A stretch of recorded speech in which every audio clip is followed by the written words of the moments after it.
Kamusta mga kaagimat? Welcome back sa aking channel. Panibagong video naman ang ating pag-uusapan at ito ay tungkol sa tatlong pinakamalakas na orasyong babaylan para hindi tablan na mahika ng engkanto at mga maligno.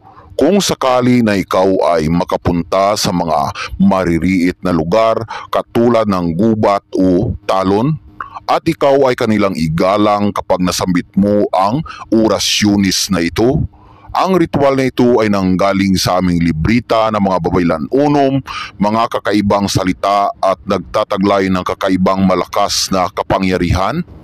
Ito ay subok ng mga orasyonis na sinasambit namin ng mga babaylan unom kapag kami ay mangalap ng mga agimat sa kagubatan, para hindi tablan ng mga mahika na mga engkanto at mga maligno o kahit anumang sahing mga kakaibang nilalang sa kagubatan. Disclaimer lamang po mga kaagimat, ang video na ito ay para lamang sa mga naniniwala at kung hindi nyo nagustuhan ang video na ito ay pwede nyo naman skip o huwag panuurin. Respetuhin lang natin ang paniniwala ng bawat isa sa atin. Maraming salamat po mga kaagimat. Agima 13 Babaylan 1.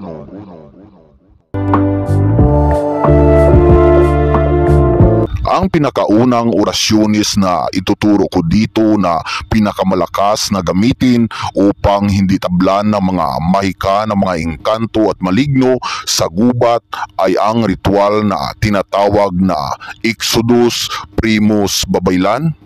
Ang Exodus Primus na ritual ay pinakamalakas at mabisa na ritual na sasambitin lalo na kung ang pupuntahan mo na lugar ay masyadong mariit o may maraming mga engkantong nakatira. So ito po ang ritual mga kagimat. Sambitin lamang ito ng 3 beses at saka pagkatapos ng masambit ang ritual ay ihip ng pakrus sa palad, at kung matapos ng maihip sa palad ay ihaplas ito sa buong katawan ang palad na inihipan ng pakrus na may orasyonis. So ito po ang ritual mga kaagimat. Exodus Primus Babaylan. Prokti irim akong lawas para mapalayo sa tanang mahika itum. Kag piligro agrim iksi arum Salvador del mundo lucati salvami. So yan po ang ritual mga kagimat.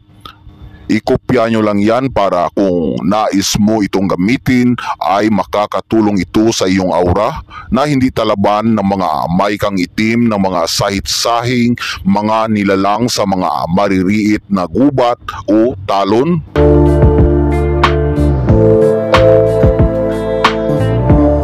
Ang ikalawang pinakamalakas na orasyon babaylan para hindi tablan ng mga mahika ng mga engkanto at mga maligno ay ang orasyonis ng Abracadab Arba Nam. Ang ritual na ito ay ginagamit din namin ng mga babaylan unom, lalo na kung makapunta kami sa mga pinakamasiok na mga gubat o talon. Sambitin lamang ang ritual ng 3 beses at saka kung matapos ng masambit ang ritual ay umihip sa hangin ng pakrus mga kagimat. So ito po ang ikalawang pinakamalakas na ritual. Abracadab Arba Nam Igusum Impactum Dus Domini del Mundo Dios Dium Salvami.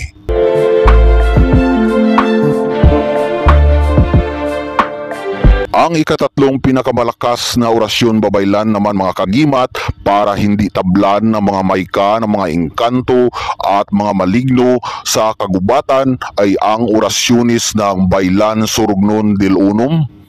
Ang ritual na ito ay sambitin lamang na 3 beses din mga kagimat at saka kung matapos ng masambit ang ritual ng 3 beses ay umihip ng pakrus sa lupa. So ito po ang ritual mga kagimat. Baylan Sorognon del Unum. Bendisyon, pag-aubay ako, Dios Unum Alpha et Omega. Nahauna kag ang katapusan, sa akong dughan ipanalaytay ang gahom, sa akong tiilan mga anghelis kag arkanghelis, ako inyo ibayaw para hindi malutos sa mga ituman, kag ipalayo sa katalagman, iksum, aksa, aram, salbami, Dios Diom del unum, el universum. So yan po ang mga pinakamalakas na mga orasyonis na gamit namin ng mga babaylan uno, mga kagimat, sa tuwing mangalap kami sa gubat o talon. Yan palagi ang aming sinasambit upang hindi matalaban ng mga mahika, ng mga sahit-sahing mga engkanto at mga maligno, lalo na yung mga ituman o itiman na mga engkanto at mga maligno. Pumili lang kayo sa tatlo na yan na orasyonis, mga kagimat, at inyong sambitin. Itinuro ko itong ritual dahil sa gusto rin namin ng mga babaylan unom na makakatulong sa inyo, mga kagimat, dahil hindi halos lahat ng araw ay nasa mabuti lang na kalagayan, lalo na kung makapunta ka sa mga maririit at masiok na mga kagubatan o katalunan. Kaya kung masabit mo kahit isang naturo namin ng mga babaylan unom na ritual, ikaw ay may mabisang panagang, proteksyon at depensa sa katawan, lalo na kung wala kang dala o taglay na mga agimat.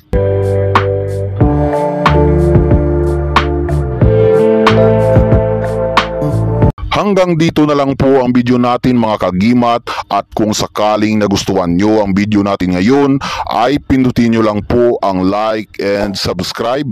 Abangan nyo lang po, mga kagimat, ang iba pang video namin dito na i-upload, at marami pa po kaming mga ituturo na mga ritualis na makakatulong para sa ating aura at sa ating kapwa at para sa kabutihan, mga proteksyon, depensa, pangliwas sa mga hindi inasahan ng mga panganib at mga sakuna, mga rebelta at marami pang iba, mga kagimat.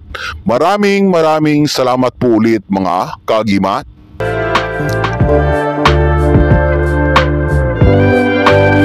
Sa pagtatapos ng ating video ay muli po akong nagpapasalamat sa inyo, mga kagimat. Naway pagpalain tayong lahat ng mga putiang aura at mabubuti ng ating dakilang Diyos makapangyarihan. Ilayo sa mga sakit, iliwas sa mga hindi inaasahang mga panganib, at likupin ng kabanal-banalang birtudis niyang gahom at ibuhos ang swerteng bugna.